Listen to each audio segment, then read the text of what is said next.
তোমাদের সবাইকে জানাই নববর্ষের প্রীতি ও শুভেচ্ছা। চলো আজকে এই হার্ট শেপের কাগজটা দিয়ে নববর্ষের জন্য একটা মুখোশ তৈরি করি। নববর্ষের মুখোশ, সেটা আবার কি তাই ভাবছো তো?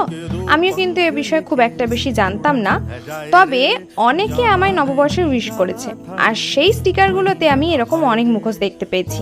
তাই কৌতূহলবশত ইউটিউবে একটু ঘাটাঘাটি করে শিখে নিলাম কেমন করে মুখোশ তৈরি করতে হয়, আর ব্যাস লেগে পড়েছি এখন কাজে। নতুন বছর মানেই চারিদিকটা নতুন করে সাজানোর পালা, তাই এরকম সুন্দর মুখোশ নিজে হাতে তৈরি করে ঘরটা কিন্তু একটু অন্যভাবে সাজিয়ে তুলতেই পারো তোমরা। নতুন বছরের শুরুতে আমিও নতুন করে কাজ শুরু করলাম, তোমরা প্লিজ আমার পাশে থেকো। আর তোমরা বলো তো বাংলা নববর্ষের এটা কোন সাল হলো? চলো আজকে আসি।